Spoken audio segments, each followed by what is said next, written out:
सोचिए जरा, एक आदमी थाने के भीतर दाखिल होता है, चप्पल पहने, लुंगी में, चेहरे पर मामूली सा मास्क। किसी को शक भी नहीं होता कि यह कौन हो सकता है। वो सीधे दरोगा के सामने खड़ा हो जाता है और एक ही बात कहता है, इस लड़की को छोड़ दो, ये बेगुनाह है। दरोगा हंस पड़ता है। तू कौन होता है फैसला सुनाने वाला? ये थाना है, तेरी पंचायत नहीं। लेकिन तभी वो साधारण सा आदमी अपनी जेब में हाथ डालता है, एक आईडी कार्ड निकालता है और अगले ही पल दरोगा की मुस्कान गायब हो जाती है। चेहरा सन्न रह जाता है, क्योंकि उस कार्ड पर लिखा होता है, superintendent of police Raghav Pratap Singh. क्योंकि वह कोई आम आदमी नहीं, बल्कि पूरे जिले का एएसपी होता है। पूरा थाना कुछ पल के लिए जैसे जम सा जाता है। दरोगा की आंखों में पश्चाताप नहीं, डर तैरने लगता है। लेकिन असली सवाल अब उठता है, आखिर वो लड़की कौन थी जिसके लिए जिले का एएसपी लुंगी और चप्पल पहनकर एक आम आदमी बन गया? और उस दरोगा ने ऐसा क्या कर डाला था जिसके खिलाफ एएसपी को अपनी पहचान तक छुपानी पड़ी? ये कोई फिल्म नहीं, ये हकीकत है। एक ऐसी कहानी जो हर उस भाई, हर उस पिता के लिए है जो चाहकर भी अपनी बहन के लिए कुछ नहीं कर पाए। लेकिन इस बार कोई वर्दी नहीं पहनकर आया था, वो इंसानियत पहनकर आया था। सुनिए पूरी कहानी और फिर खुद तय कीजिए, क्या अब भी इंसानियत जिंदा है? अगर कहानी अच्छी लगी हो तो वीडियो को लाइक करें, चैनल को सब्सक्राइब करें। तो चलिए जानते हैं पूरी सच्चाई। सड़क पर सन्नाटा पसरा था। रात के लगभग 8:30 थे। एक आदमी साधारण से कुर्ते में नीचे लुंगी बांधे और चेहरे पर मास्क लगाए धीरे धीरे थाने की ओर बढ़ रहा था। कोई नहीं जानता था कि यह आदमी कौन है। ना उसकी चाल में कोई अकड़ थी, ना आंखों में कोई डर। वह सीधा थाने के गेट पर पहुंचा और वहीं खड़े हवलदार से बोला, मैं संगीता का चाचा हूं, उससे बात करनी है। हवलदार ने ऊपर से नीचे तक देखा और बिना ज्यादा पूछे उसे अंदर जाने दिया। उसे क्या पता था कि वह जिसे अंदर भेज रहा है वह पूरे शहर का सिटी एसपी है।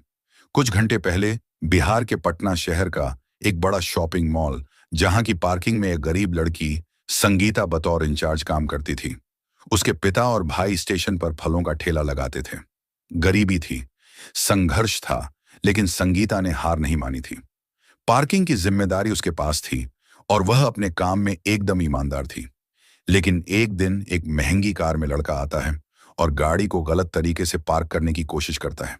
संगीता ने टोका, सर यहां पार्क नहीं कर सकते, दूसरी गाड़ियां फंस जाएंगी। लड़का मुस्कुराया और घमंड से बोला, तू मुझे रोकेगी? संगीता ने फिर विनम्रता से समझाया, काम मेरा है, जिम्मेदारी भी मेरी है। अगर मैं नहीं रोकूंगी तो कौन रोकेगा? बस यही बात उस लड़के को बुरी लग गई। वो बोला, तू जानती नहीं मैं कौन हूं? और तुरंत अपने एक जान पहचान वाले दरोगा को फोन मिलाया।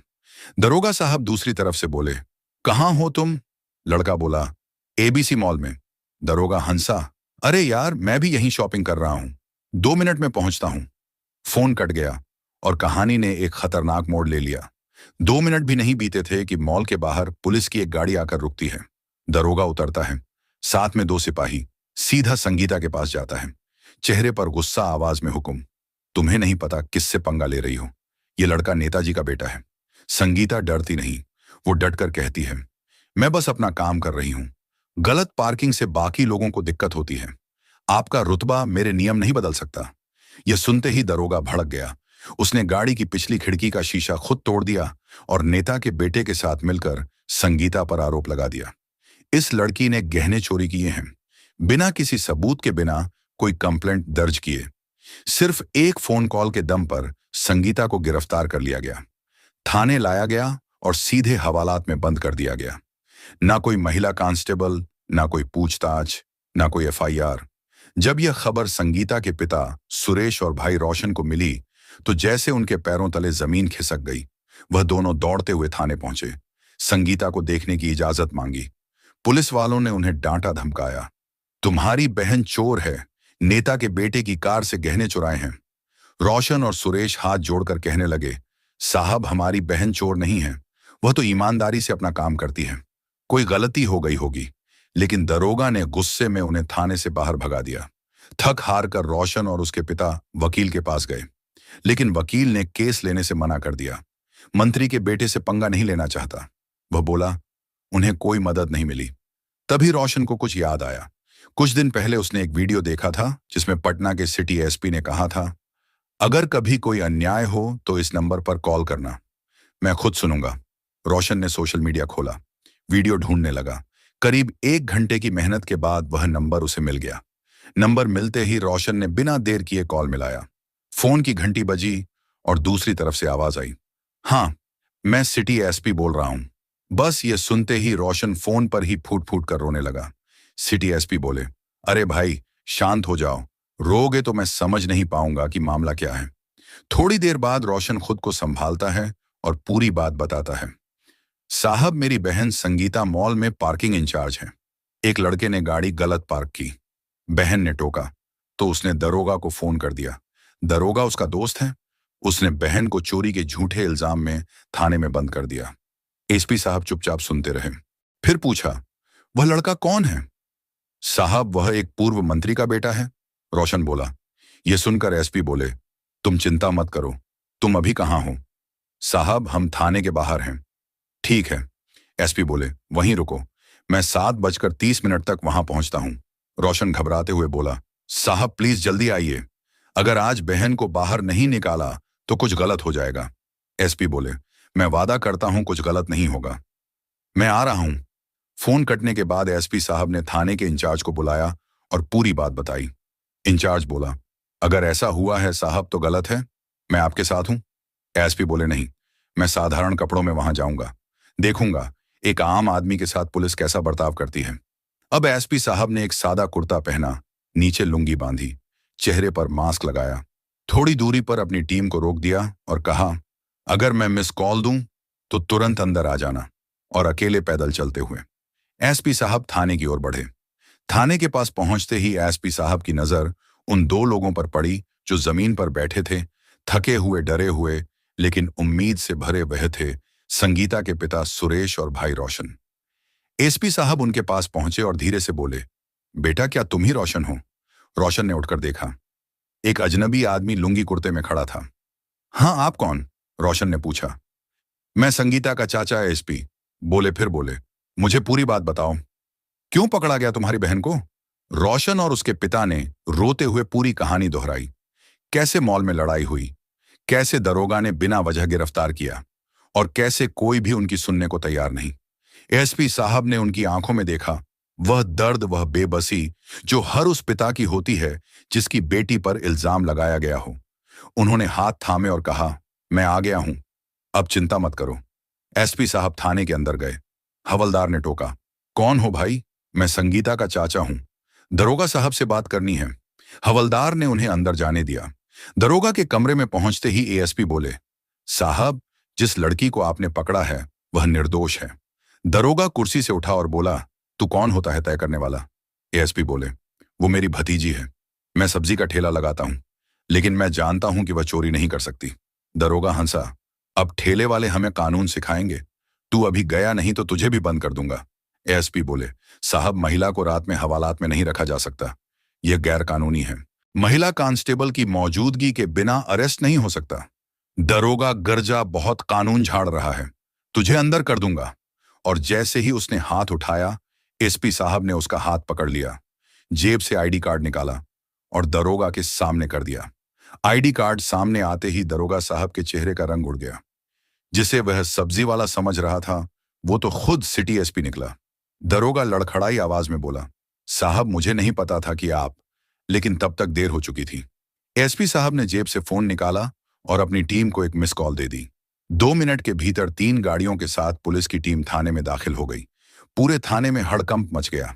एसपी साहब दरोगा की कुर्सी पर बैठे और ठंडी आवाज में बोले, तो बताओ दरोगा जी, इस लड़की को किस जुर्म में अरेस्ट किया है? दरोगा सिर झुकाए खड़ा था, कुछ बोल नहीं पा रहा था। मैंने सवाल किया है। एसपी साहब की आवाज सख्त हो गई। दरोगा बोला, साहब, इसने एक गाड़ी से गहने चोरी किए हैं। किसकी गाड़ी? पूर्व मंत्री के बेटे की। एसपी साहब ने रजिस्टर मंगवाया और कंप्लेंट ढूंढने लगे।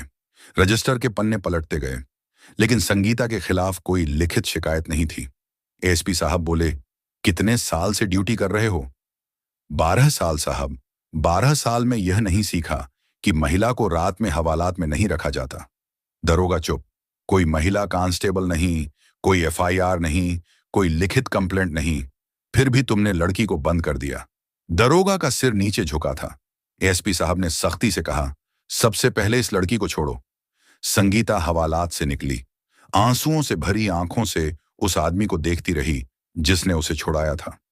उसे अब तक नहीं पता था कि यह साधारण कपड़ों में खड़ा आदमी असल में कौन है। संगीता बाहर निकली और फटी फटी आंखों से उस साधारण दिखने वाले शख्स को देखती रही। उसे विश्वास नहीं हो रहा था कि जो आदमी लुंगी कुर्ते में मास्क लगाकर एक आम इंसान जैसा अंदर आया था, वह दरअसल पूरा सिस्टम हिलाने की ताकत रखता है। जब उसे उसके पिता सुरेश और भाई रोशन ने बताया, बेटा यही है सिटी एसपी साहब, इन्हीं की वजह से तू आजाद है, तो संगीता की आंखों से आंसू थम ही नहीं रहे थे। वह बस एक तक एसपी साहब को देखती रही और जमीन पर झुककर उनके पैर छूने लगी। एसपी साहब ने झट से उसे ऊपर उठाया। बेटी, पुलिस का काम यही है, सच के साथ खड़े होना। इसके बाद एसपी साहब ने दरोगा की तरफ देखा। तुम्हें सस्पेंड किया जाता है। तुरंत प्रभाव से दरोगा हाथ जोड़ता है। साहब माफ कर दीजिए, मैंने गलती कर दी। लेकिन एसपी साहब बोले, तुम जैसे चंद लोग पूरे विभाग को बदनाम कर देते हो। लोग जब पुलिस को देखते हैं तो डरते हैं, क्योंकि उन्हें लगता है पुलिस उनकी मदद नहीं, मुसीबत बनकर खड़ी हो गई है। पुलिस को देखकर जनता को भरोसा होना चाहिए, डर नहीं। आज जो तुमने किया वह सिर्फ एक लड़की के साथ नहीं, बल्कि पूरे सिस्टम के भरोसे के साथ धोखा है। दरोगा का नाम थाने की दीवार से उतार लिया गया, लाइन हाजिर कर दिया गया। वहीं संगीता अपने पिता और भाई के साथ थाने से बाहर निकली, सिर उठाकर आंखों में आत्मसम्मान ली। लेकिन कहानी यहीं खत्म नहीं होती। अगली सुबह एएसपी साहब ने संगीता और उसके परिवार को फिर से बुलवाया। तीनों, संगीता, उसके भाई रोशन और पिता सुरेश, थोड़े घबराए हुए थाने पहुंचे। सामने एएसपी साहब खड़े थे। उनकी आंखों में वही ईमानदारी और सच्चाई की चमक थी। उन्होंने कहा, अब एक और काम करना है। जिस नेता के बेटे ने तुम्हारी बेटी को झूठे केस में फंसाया, उसके खिलाफ हमें मानहानि का केस दर्ज करना होगा। संगीता के पिता थोड़े डरते हुए बोले, साहब, हम गरीब लोग हैं, उन बड़े लोगों से पंगा कैसे लेंगे? अगर उन्होंने फिर कुछ किया तो एसपी साहब मुस्कुराए, पंगा तुम नहीं ले रहे, सिस्टम लेगा। और जब सिस्टम साथ हो तो कोई बड़ा नहीं होता। अगर आज तुम चुप रह गए तो कल कोई और संगीता फंसाई जाएगी। संगीता ने अपने पिता का हाथ थामा। बाबूजी, अब डरना नहीं है। आज नहीं बोले तो पूरी जिंदगी पछताना पड़ेगा। तीनों ने हां कर दी। मंत्री के बेटे के खिलाफ केस दर्ज हुआ। कोर्ट ने इसे गंभीर मामला माना। जांच में यह सिद्ध हुआ कि गाड़ी से कोई गहना चोरी नहीं हुआ था, बल्कि वह सारा आरोप बनाया गया था। अदालत ने संगीता को निर्दोष घोषित किया और मंत्री के बेटे को सख्त चेतावनी दी। मीडिया में यह मामला खूब उछला। एक ईमानदार एएसपी ने गरीब की बेटी को न्याय दिलाया। अब संगीता दोबारा उसी मॉल की पार्किंग में काम करती है, लेकिन इस बार लोग उसे सम्मान से देखते हैं, क्योंकि अब वह सिर्फ एक गरीब लड़की नहीं, बल्कि सिस्टम को झुका देने वाली एक मिसाल बन चुकी है। और उस थाने की दीवार पर अब एक नया बोर्ड टांगा है, यहां कानून बिकता नहीं, यहां न्याय बोला जाता है। तो दोस्तों, ये थी कहानी एक साधारण कपड़े में आए सच्चे पुलिस वाले की और एक लड़की की जिसने सच का साथ देने की सजा पाई, लेकिन फिर कानून ने उसे वापस उसका आत्मसम्मान लौटाया। अब सवाल आपसे, क्या आपको लगता है अगर एसपी साहब ना आते तो संगीता को इंसाफ मिलता? क्या दरोगा जैसे लोग अब भी सिस्टम में बैठे हैं जो सत्ता के आगे इंसानियत भूल जाते हैं? नीचे कमेंट में जरूर बताइएगा, क्योंकि आपकी राय किसी की आवाज बन सकती है। अगर कहानी अच्छी लगी हो तो वीडियो को लाइक करें, चैनल को सब्सक्राइब करें। ज्ञानी पीएस पर हम आपके लिए लाते हैं सच्ची कहानियां दिल से। अगर आप भी जीवन के संघर्ष, प्रेरणा और भावनाओं से जुड़ी कहानियां सुनना चाहते हैं तो हमारे चैनल को सब्सक्राइब करें और बेल आइकन दबाना ना भूलें। अगर आपको हमारी कहानियां दिल से छूती हैं तो लाइक करें, शेयर करें और कमेंट करके हमें बताएं कि किस कहानी ने आपको सबसे ज्यादा प्रभावित किया। जय हिंद।